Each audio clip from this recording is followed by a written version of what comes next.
When Kate collects her pink Yoplait lids, she's supporting breast cancer programs for her neighbors, tennis instructors, daughter's first grade teacher, who's also her mom. Help fund breast cancer programs in your community. Redeem your lids today.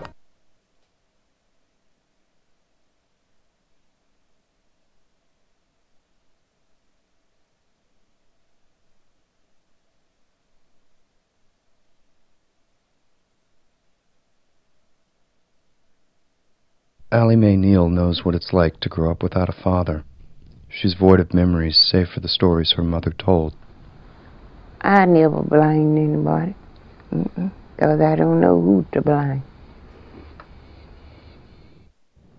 You know, I think the Smith and the Neal family have a fear of the community, which is logical considering what happened to him. They basically crucified him like Christ.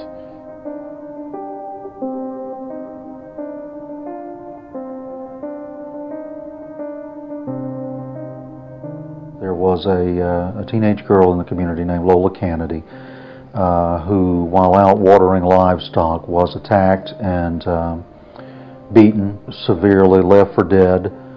She began to crawl her way back to her house.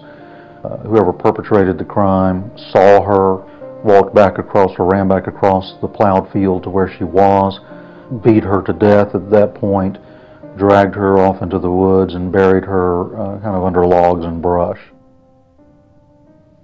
A young farmhand named Claude Neil became a suspect in the crime. He had grown up with Lola and lived nearby. A mob formed demanding that the sheriff hand over Claude Neil. He was moved from jail to hide him from the mob. A group of 6 men took him back to Jackson County, Florida.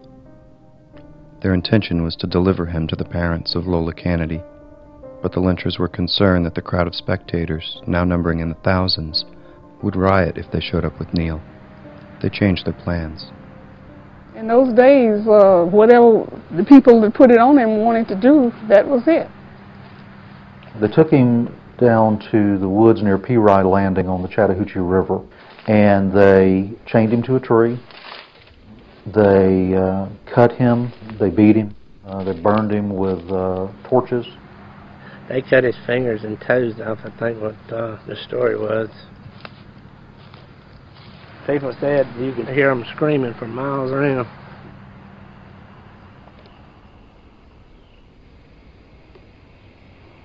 Finally, the lynchers shot Neil.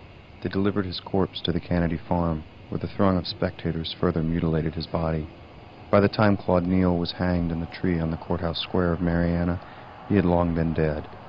The hanging was meant to make a statement. The missing fingers and toes were collected by the community for keepsakes. A photograph later sold as a postcard.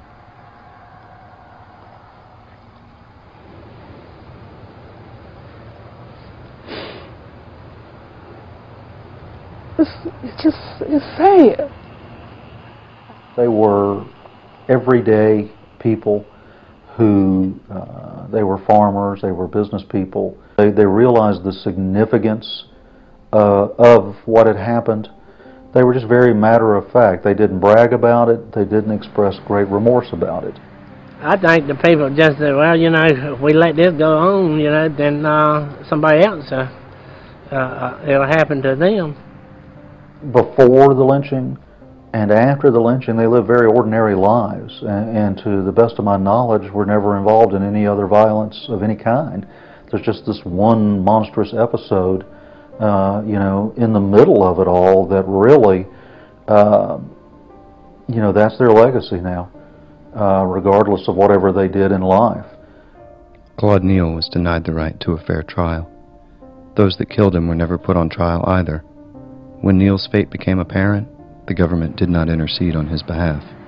I wish the law enforcement had prosecuted them all instead of letting the mob take over. To me, it would have been more justice. I can see how in the black community there would be a sense that justice was never served. I think that most people in the white community were stunned by the magnitude that this event became, the riots, the huge mob that showed up at the Kennedy house. It was a shocking kind of thing. They know in advance. It was all in the newspapers. Lynching take place, come and view it, and it brought people from all over the United States. It's reached kind of legendary proportions outside of Jackson County, I guess you would say, but inside the county it's not talked about all that much. It's going to take centuries for that family to probably actually ever make peace with what happened.